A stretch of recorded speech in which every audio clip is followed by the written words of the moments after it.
कैसे हो रमेश? जी अच्छा हूँ। महेश बाबू, इतने सारे दूध के कैन, दूध का उत्पादन तो बहुत अच्छा है। आपके पास कितने जानवर हैं?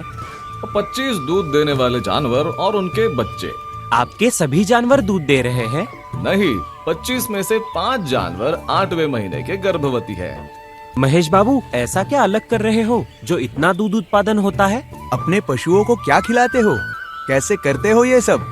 हमारे यहाँ 2-3 कैन से ज्यादा उत्पादन नहीं होता। देखो सुरेश, पशुपालन हमारी जिम्मेदारी है। थोड़ा ध्यान से समझ लो तो आप भी मेरी तरह ज्यादा दूध ले पाएंगे। सच में? हाँ, आओ चलो समझाता हूँ। मैंने ये डेयरी 5 जानवरों से शुरू की थी और आज ये सब आपके सामने है। ये तो वाकई में एक कमाल की बात है। यह आपने कैसे किया महेश बाबू? इसके पीछे का राज हमें भी बताइए। अरे भाई, ऐसा कोई राज या रहस्य नहीं है। सीधा साधा एक तरीका है और थोड़ी तर्क से समझने वाली बात है। ऐसी कौन सी बात भैया? अरे भाई, इसके लिए तुम्हें पहले फार्म के इकोनॉमिक्स को समझना पड़ेगा और ये कैसे काम करता है। इकोनॉमिक्स? वो क्या है? फार्म इकोनॉमिक्स यानी फार्म में लगने वाले पैसों का गणित। गणित? हाँ, इसके 2 प्रमुख पहलू है जो डेयरी व्यवसाय में फायदा या हानि तय करते हैं। पहला है खर्च और दूसरा है कमाई। अच्छा, ये मान लो कि प्रतिदिन 15 लीटर दूध देने वाली 10 गायों का एक डेयरी फार्म है। डेयरी व्यवसाय में हर महीना इन 10 गायों के देखभाल और फार्म पे होने वाला खर्च, जैसे कि गाय के दाना चारे का खर्च, दाना, सूखा चारा और हरा चारा, बिजली, पानी और पशु चिकित्सा खर्च, मजदूरी और अन्य खर्च, ये सब फार्म पे होने वाले खर्चे हैं। अब हम बात करेंगे दूध से होने वाली कमाई के बारे में।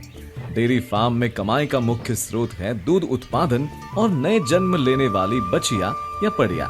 सामान्यतः एक पशु हर साल एक बच्चा और औसतन 305 दिन दूध देता है। 10 गाय गुना 15 लीटर दूध गुना 305 दिन, इस हिसाब से प्रतिवर्ष 45,750 लीटर दूध मिलता है और 10 बच्चे। ये तो बहुत फायदेमंद लगता है। लेकिन यह तब संभव है जब दूध का उत्पादन पूरे साल सामान्य मात्रा में मिलता रहे। वो कैसे मिलेगा? ये तभी संभव है जब सभी पशुओं की प्रजनन दर अच्छी हो और वह हर साल एक बार बच्चा दे। पशुओं का बांझपन और उसकी वजह से कम दूध उत्पादन मिलने के कारण खराब प्रजनन दर, फार्म के पशुओं की प्रजनन दर अच्छी नहीं है तो बच्चे देने के बाद वे 3 महीने में गर्भधारण नहीं करती है तो उनकी शुष्क अवस्था बढ़ जाती है, जिससे उस पशु का वार्षिक उत्पादन कम हो जाता है। सामान्यतः एक पशु हर साल एक बच्चा और औसतन 305 दिन दूध देती है, लेकिन प्रजनन दर खराब होने और मात्र 2 महीने गर्भधारण में देरी होने या शुष्क अवस्था बढ़ने से प्रति वर्ष हमें लगभग 9,000 लीटर दूध का नुकसान होता है और दूध के साथ साथ गाय के बच्चे का भी नुकसान होता है। पशुओं के बांझपन के कारण इस डेयरी व्यवसाय में मुनाफा कम और घाटा ज्यादा होता है। तो फिर इसका उपाय क्या है? मिनफा गोल्ड।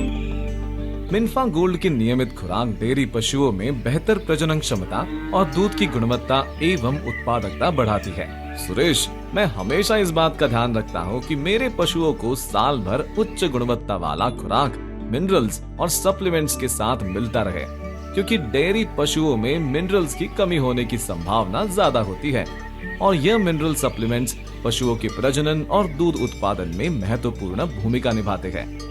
इसलिए मैं अपने पशुओं को साल भर मिनफा गोल्ड खिलाता हूँ।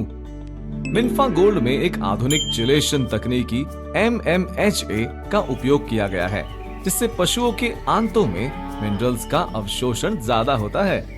मिनफा गोल्ड का कोको वैनिला स्वाद पशुओं को बहुत अच्छा लगता है, इस कारण वे मिनफा गोल्ड तुरंत और पूरा खा लेते हैं। मिनफा गोल्ड में उपस्थित मिनरल्स और विटामिन राष्ट्रीय मानकों के अनुसार है।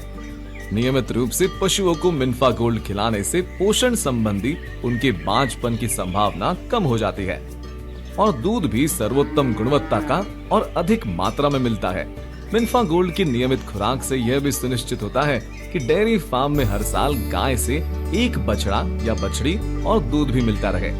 महेश बाबू, ये फार्म का इकोनॉमिक्स और पशुओं की जिम्मेदारी हमें अच्छी तरह से समझ आ गया है। आज से हम भी अपने जानवरों को मिनफा गोल्ड खिलाना शुरू करेंगे और अपने डेयरी फार्म से मुनाफा कमाएंगे। मिनफा गोल्ड अपनाइए, डेयरी फार्म में मुनाफा कमाइए।